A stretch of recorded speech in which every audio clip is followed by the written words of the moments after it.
ఢిల్లీని పరిపాలిస్తున్నటువంటి కేజ్రీవాల్ సీఎం కేజ్రీవాల్ 5 సంవత్సరాలుగా పరిపాలన చేస్తున్నారు.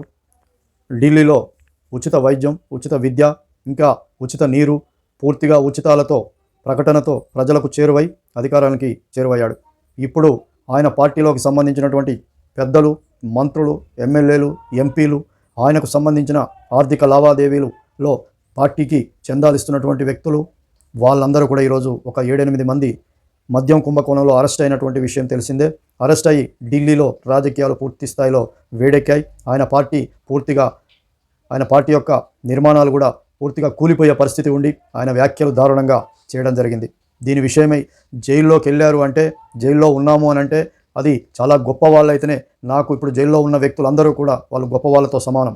వాళ్ళు ఒక గొప్ప నాయకులతో సమానం. వాళ్ళు చెడు వాళ్ళు కాదు. ఇది నిజమైన ఆరోపణలు కాదు. జైల్లో ఉన్నారంటే వాళ్ళు సింహాలు, వాళ్ళు పులులు, వాళ్ళు చాలా మేధావులు, త్వరలోనే బయటకు వస్తారు, వాళ్ళకి ఎలాంటి మచ్చ లేదు అని చెప్పేసి మన కేజ్రీవాల్ గారు అంటున్నారు. మరి జైల్లో ఉన్న ఒకప్పుడు చాలామంది, ఇప్పుడు కూడా కొంతమంది తీవ్రవాదులు కూడా జైల్లో ఉన్నారు. ఆ తర్వాత శిక్షలు రుజువై శిక్షలు కూడా పడినాయి. ఉరి శిక్షలు పడ్డాయి, కారాగార శిక్షలు పడ్డాయి, అలాగే జీవితకాల కారాగార శిక్ష కూడా పడినాయి. మరి వాళ్ళంతా గొప్ప వాళ్ళందరూ నీతివంతుల, వాళ్ళందరూ మచ్చలేని వాళ్ళ? ఈయన రాజకీయ అవగాహన ఉండే మాట్లాడుతున్నాడా? అంబేద్కర్ గారి రాజ్యాంగం మీద నమ్మకం ఉండే మాట్లాడుతున్నారా? అంబేద్కర్ రాజ్యాంగం మీదనే ఈయన పరిపాలన చేస్తున్నాడా లేదా ప్రత్యేకమైనటువంటి రాజ్యాంగం ఏదైనా ఆయనకు ఉన్నదా? ఏం మాట్లాడుతున్నాడో తనకు ఎక్కడ కూడా అర్థం కావట్లేదు. ఎందుకంటే మునిగిపోతున్నది తన యొక్క పార్టీ, తన చీపురు పార్టీ పూర్తిగా మునిగిపోయే పరిస్థితి వచ్చి అసలు ఏం మాట్లాడుతున్నాడో అర్థం కావట్లేదు.